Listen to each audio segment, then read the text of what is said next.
Hi everyone, it's Nicole. Welcome back to my channel and another paper crafting video tutorial.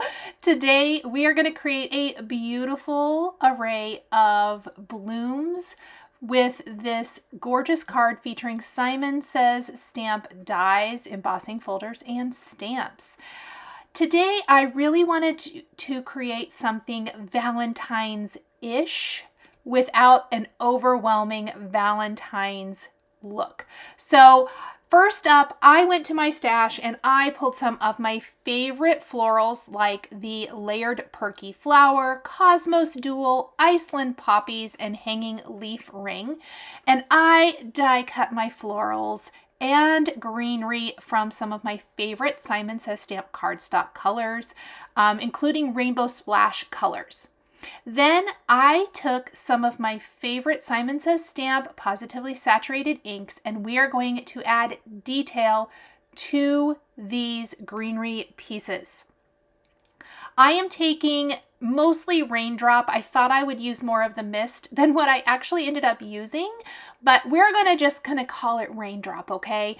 We are taking Raindrop to this Sage cardstock with a mini blending brush. I am using the Spellbinders brushes here, but really any kind of mini blending brush is going to be ideal for getting into all those little nooks and crannies. What we want to do is we want to really upscale or give that depth and dimension to our die cuts. I love starting with a solid die cut from a solid cardstock color, rather than white, because you get amazing detail without like tons and tons of ink blending. You could die cut all of these from white and completely color them. I love that look too. I mean, I'm equal opportunity. I love it all.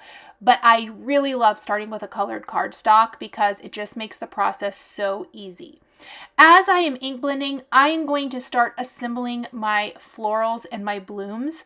Now, when you're creating a floral arrangement, if you will, I look at it very much like actual floral arranging, which in full disclosure, I've never actually done. So I guess I shouldn't say that that's what I'm doing.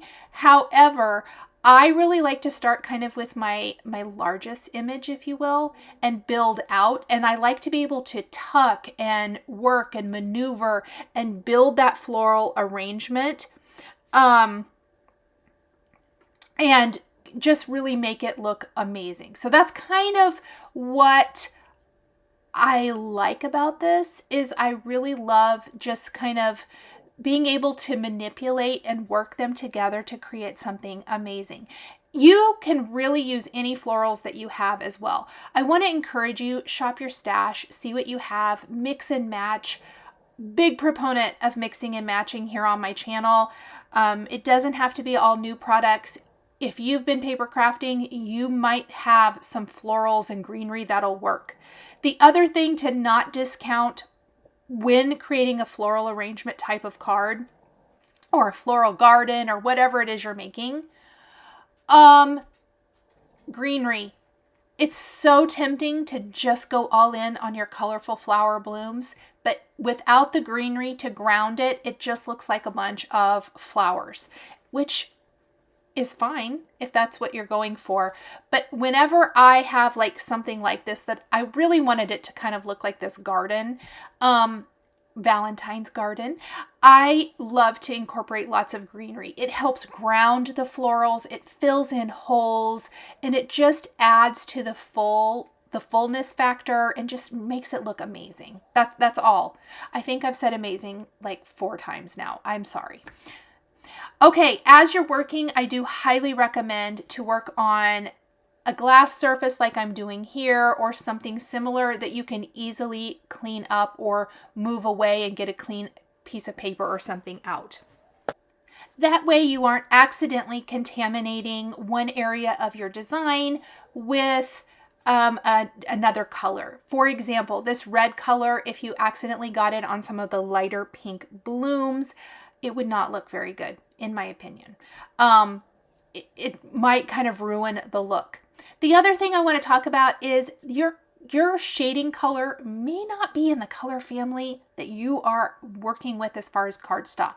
Allspice is definitely a brownish red tone, and I am loving it for shading on reds, because red is a tough one. When you are taking a deep dark red color to a darker red cardstock, often it does not translate great. It will end up fading out enough that you just don't get that depth and dimension that is really ideal. It will kind of completely fade out and you're left with a solid cardstock piece without any shading. So I would definitely recommend going with a darker, like a brown shade or something really deep and dark. And you can play around with different ink colors and see what works best for you.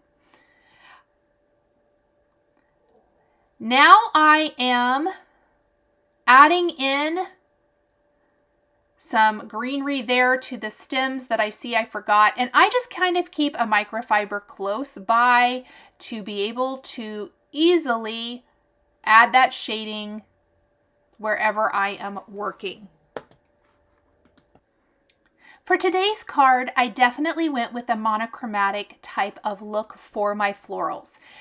This is something you can really do this in lots of different ways. You can pick your favorite color combinations. Maybe you want to do more summery colors, more pastels for spring or Easter, or maybe you're going for a fall look, a winter look, whatever the case may be, your favorite colors of florals. As I mentioned at the beginning of the video, wanted to do something Valentine's-ish without being Valentine's specific. So I went with all shades of pinks and reds for my cardstock and then chose the sage green for my greenery, as I felt like it kind of was the perfect soft-ish effect. You're going to notice for the centers of my florals, we're going to choose a pink. We're actually going to use rose gold metallic mirror cardstock from Simon Says Stamp, or some beautiful pink bubblegum, positively saturated, or is it positively saturated gems or positively gems? Positively dazzling. Everything is positively. And we are going to use pink accents just to reinforce that love feeling of our card design. I'm just working one bloom at a time and trying to assemble them to the stems as I'm working. The other thing that I have found to be very useful when building a floral design is that if there are stems, go ahead and put that flower bloom stem together now, and then you can build your floral arrangement instead of trying to put the stem down in the floral. By adding any of the florals that will be on a stem, placing them where they go now, when you take it to your card, it gives you a good idea of height, how much room that's going to take up, if you're going to need extra flowers to, tuck in here and there, and so on and so forth. I will have additional blooms that I'm using that actually won't be part of a stem in this case. They're just going to be tucked kind of in and around maybe the base of the card and tucked in with extra greenery pieces, just to give the illusion that they are on stems, but maybe not necessarily on them. But I definitely recommend putting any of the taller, bigger items together and then taking it to your card design. That's really going to help you with visualizing kind of how it's all going to come together, how much space things are taking up. Do you need more of the florals, the greenery? Where are you going to put your sentiment, etc.? Now, I showed at the beginning of the video that I have already pre-planned the stamp set that I want to use for my sentiment here, which is the XL Love Greetings set from Simon Says Stamp. This is not a new set. It's been out for several years and it is one of my favorites. Don't mind that hole in my sweatshirt. I don't know what happened there, but I need to find a cute and creative way to fix that up. I am going to put together my pink flowers. I did try to do multiples in each colorway. So let's talk about the cardstock colors I am using today. We have Rainbow Splash Ballet and Princess. Those are going to be our light and medium pink. We also have Rainbow Splash Crimson, which is the lighter red, and Schoolhouse Red for our dark red. Now, I've talked about this many, many times. Schoolhouse Red is like my go-to basic, used it all during Christmas season. Take Schoolhouse Red and the Sage cardstock I'm using today. Fantastic Christmas cards. Really, really good colors. Love these two together. And then, of course, I mentioned earlier, I am using Sage for the greenery. We're using Rose Gold for the metallic flower centers, and I did pull out Rainbow Splash White to do my stamping on. I know I haven't tried it, so I can't say yes or no to this, but I love a white cardstock that if I'm just stamping basic, stamp layering, stencil layering, stamping greetings, I like not using my cardstock that I use for alcohol ink coloring, for example, for that kind of thing. I feel like it's just kind of a better value per se.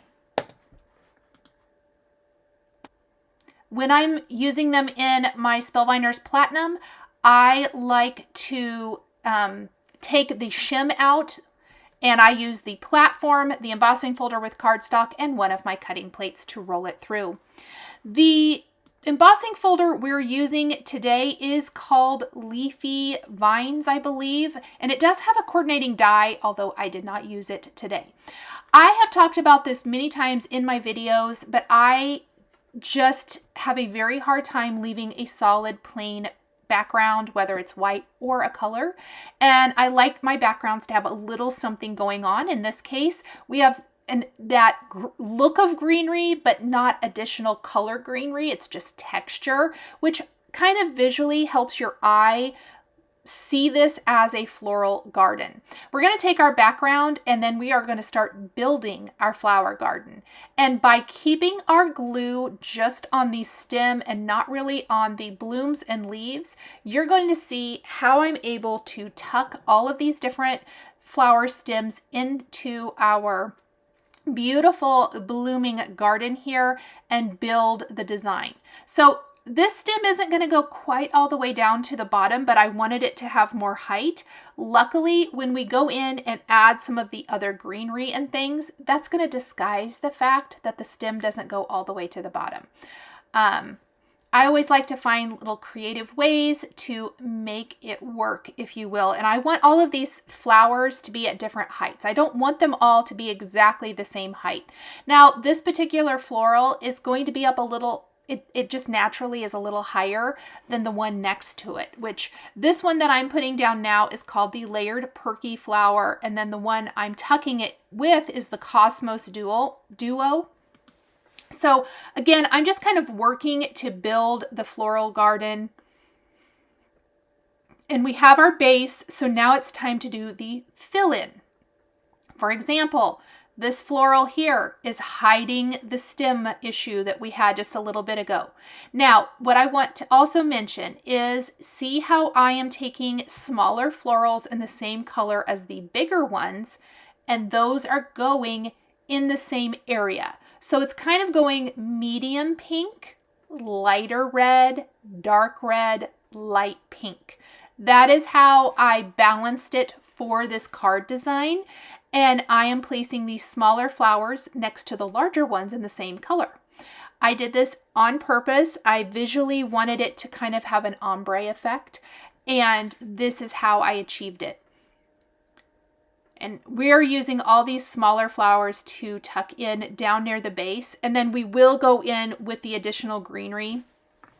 And that greenery, by the way, are the rounded leaf stems from the hanging leaf ring. I didn't use the more teardrop shaped leaf, I guess, if you will. I used more of the rounded ones for this particular card design. I just kind of felt like they went better with this card.